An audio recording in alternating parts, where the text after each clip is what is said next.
সকলো ক্ষেত্ৰত মুখ্যমন্ত্ৰী ডাঙৰীয়া সমান চকুৰে চোৱা নাই। মই অনুৰোধ কৰিম যে এই কথাবিলাক এতিয়া চৰকাৰৰ দায়িত্ব যে কি কাৰণে আপোনাৰ এতিয়া বাল্য বিবাহ হৈছে, সেই কথাবিলাক কোন কোন ক্ষেত্ৰত আপোনালোকে মানুহবিলাক সজাগতাৰ সৃষ্টি কৰিব লাগে, সেইটো এটা চৰকাৰৰ দায়িত্ব। চৰকাৰৰ বিফলতাটো কেৱল এৰেষ্ট কৰি পুলিচৰ ৰঙা চকু দেখুৱাই পেলাই নোৱাৰে। এনেকুৱা ধৰণৰ এটা জাগৰণ আহিব লাগিব, আমিও তাৰ পক্ষত থাকিম যে বাল্য বিবাহ আপোনাৰ ৰোধ কৰিব লাগে, বাল্য বিবাহ হ'ব নালাগে। কিন্তু সামাজিক বাতাবৰণটো আপোনাৰ তেনেকুৱা ধৰণৰ হৈছেনে নাই?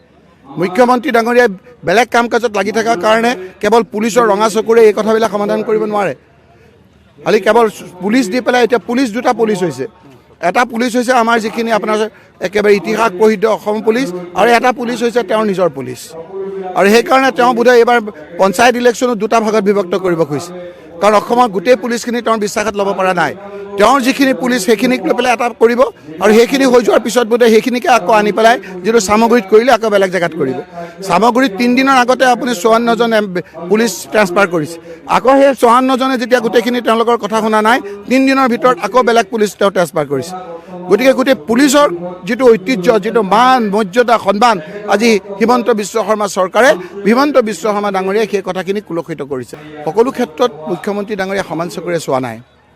মই অনুৰোধ কৰিম যে এই কথাবিলাক এতিয়া চৰকাৰৰ দায়িত্ব যে কি কাৰণে আপোনাৰ এতিয়া বাল্য বিবাহ হৈছে, সেই কথাবিলাক কোন কোন ক্ষেত্ৰত আপোনালোকে মানুহবিলাক সজাগতাৰ সৃষ্টি কৰিব লাগে, সেইটো এটা চৰকাৰৰ দায়িত্ব। চৰকাৰৰ বিফলতাটো কেৱল এৰেষ্ট কৰি পুলিচৰ ৰঙা চকু দেখুৱাই পেলাই নোৱাৰে। এনেকুৱা ধৰণৰ এটা জাগৰণ আহিব লাগিব, আমিও তাৰ পক্ষত থাকিম যে বাল্য বিবাহ আপোনাৰ ৰোধ কৰিব লাগে, বাল্য বিবাহ হ'ব নালাগে। কিন্তু সামাজিক বাতাবৰণটো আপোনাৰ তেনেকুৱা ধৰণৰ হৈছেনে নাই? মুখ্যমন্ত্ৰী ডাঙৰীয়াই বেলেগ কাম কাজত লাগি থকাৰ কাৰণে কেৱল পুলিচৰ ৰঙা চকুৰে এই কথাবিলাক সমাধান কৰিব নোৱাৰে। খালি কেৱল পুলিচ দি পেলাই এতিয়া দুটা পুলিচ হৈছে। এটা পুলিচ হৈছে আমাৰ যিখিনি আপোনাৰ একেবাৰে ইতিহাস প্ৰসিদ্ধ অসম পুলিচ, আৰু এটা পুলিচ হৈছে তেওঁৰ নিজৰ পুলিচ। আৰু সেইকাৰণে তেওঁ বোধহয় এইবাৰ পঞ্চায়ত ইলেকশ্যনত দুটা ভাগত বিভক্ত কৰিব খুজিছে, কাৰণ অসমৰ গোটেই পুলিচখিনি তেওঁৰ বিশ্বাসত ল'ব পৰা নাই।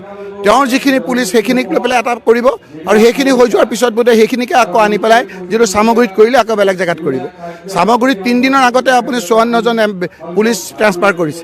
আকৌ সেই 54জনে যেতিয়া গোটেইখিনি তেওঁলোকৰ কথা শুনা নাই, 3 দিনৰ ভিতৰত আকৌ বেলেগ পুলিচ তেওঁ ট্ৰেন্সফাৰ কৰিছে।